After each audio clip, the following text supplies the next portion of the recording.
యేసుక్రీస్తు నామంలో పరిశుద్ధాత్మ ఆశీర్వాదం చూస్తున్న దేవుని బిడ్డలకు నా హృదయపూర్వక వందనాలు తెలియచేస్తూ ఉన్నాను.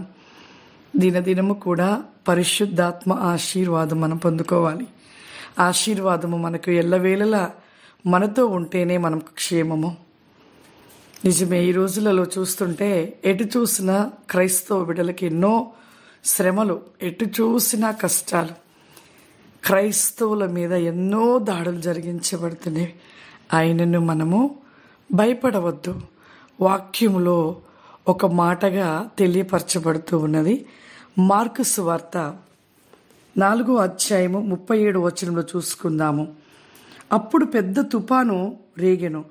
ఆయన ఉన్న ఆ దోణి మీద అలలు కొట్టినందున దోణి నిండిపోయెను. ఆయన దోణి అమరును తల మీదట తలవాల్చుకొని నిద్రించుచూ ఉండేను. వారైన లేచి, బోధకుడా, మేము నశించిపోచున్నాము, మీకు చింత లేదా? ఇక్కడ చూడండి, యేసు ప్రభు మరి ఆ దోణిలో ఉన్నారు. ఒక పరిచర్యకి నిమిత్తము శిష్యులు మరి యేసు ప్రభు కలిసి వెళ్తూ ఉన్నారు. వెళుతూ ఉన్నప్పుడు ఆ దోణిలో మరి నీళ్లు, మరి అలలు ఎక్కువగా వచ్చేసి ఆ నీళ్లు మొత్తము కూడా ఆ దోణిలోకి వచ్చేసాయి. ఆ దోణిలోకి వచ్చినప్పుడు ఈ యొక్క శిష్యులు భయపడిపోతున్నారు, ఒరిగిపోతున్నారు. వారిలో ఒక అవిశ్వాసం, ఎక్కడ మునిగిపోతామో, ఎక్కడ ఏమైపోతుందో అనేది ఒక భయం అనేది వాళ్ళలో కలిగి అలా యేసు ప్రభు అలా కళ్ళు మూసుకొని ఉన్నారు. వెంటనే ఆ యొక్క యేసు ప్రభు దగ్గరికి వెళ్ళి శిష్యులు గబగబా లేపేస్తూ, బోధకుడా, మీకు చింత లేదా? నీళ్ళు ఇలా వచ్చేసాయి, మీకు భయం లేదా అనేసి అక్కడ శిష్యులు అడుగుతూ ఉన్నారు. అక్కడ యేసు ప్రభు లేచి ఆ యొక్క తుఫానుని గద్దించాడు.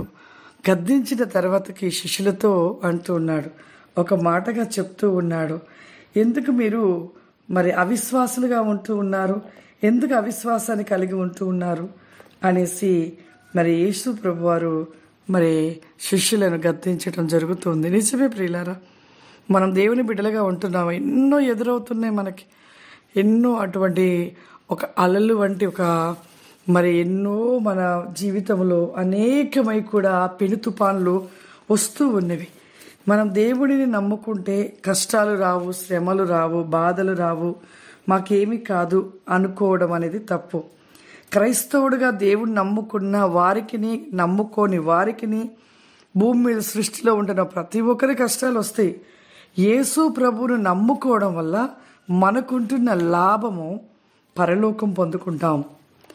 అంతేకాదు, భూమి మీద మనకు వస్తున్న ఈ కష్టాలను బట్టి కొన్ని సందర్భంలో దేవుడు మన జీవితంలో మన విశ్వాసాన్ని బట్టి అద్భుత కార్యాలు జరిగిస్తూ ఉంటాడు. అంతేకాని యేసు ప్రభువు నమ్ముకుంటే కష్టాలు మాకు అసలే రావనేది కాదు. కానీ కష్టాలు అందరికీ వస్తాయి. కష్టాలు వచ్చినను మన జీవితంలో దేవుని కార్యాలను చూస్తాము, అద్భుతాలు చూస్తాము.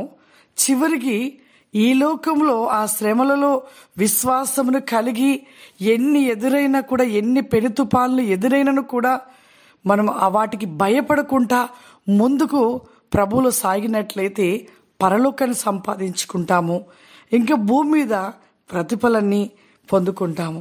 కాబట్టి ప్రతి ఒక్కరు కూడా అవిశ్వాసాన్ని మనలో రానివ్వవద్దు. ఇక్కడ శిష్యులు ఉన్నారు పక్కన. శిష్యులు యేసు ప్రభు గురించి తెలిసి కూడా ఆ దోణిలో ఆ నీళ్లు రాగానే వారు భయపడిపోతున్నారు. అవిశ్వాసం మనలో కూడా ఒక్కొక్క సందర్భంలో అవిశ్వాసం అనేది వస్తూ ఉంటుంది. కానీ ఆ అవిశ్వాసాన్ని దేవుడు రానివ్వవద్దు అంటున్నాడు. శిష్యులను అదే అంటున్నాడు. ఒక మాటగా అక్కడ వాళ్ళని గద్దిస్తూ ఉన్నాడు. 40వ వచనం చూడండి. అప్పుడు ఆయన, మీరెందుకు భయపడుచున్నారు? మీరింకనూ నమ్మిక లేక ఉన్నారా అని వారితో చెప్పాను. ప్రభు చెప్పుచున్నాడు, మీరెందుకు భయపడుతున్నారు?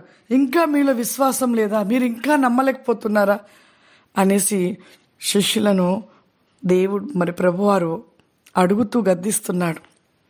నిజమే, యేసు ప్రభు గురించి వాళ్ళకి అన్నీ తెలుసు కదా. అన్నీ తెలిసి కూడా వారు అవిశ్వాస పడుతూ ఉన్నారు కొన్ని సందర్భంలో.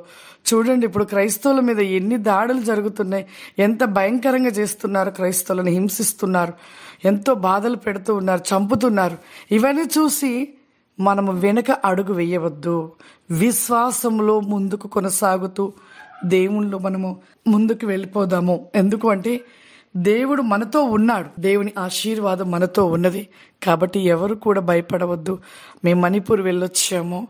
మరి ప్రతి విషయాన్ని కూడా మీకు మరి వచ్చే ఆదివారము అన్ని వివరంగా చెప్తాము. చాలా భయంకరమైన స్థితిలో వాళ్ళు ఉండి కూడా విశ్వాసంలో ఈరోజు కూడా అన్ని జరిగిన కూడా త్రొట్టిల్లక విశ్వాసాన్ని కలిగి ఉంటూ ఉన్నారు ఆ ప్రజలు. మన జీవితంలో కూడా అటువంటి విశ్వాసాన్ని కలిగి ఉంటే ప్రతి విషయంలో విజయాన్ని సాధిస్తాము.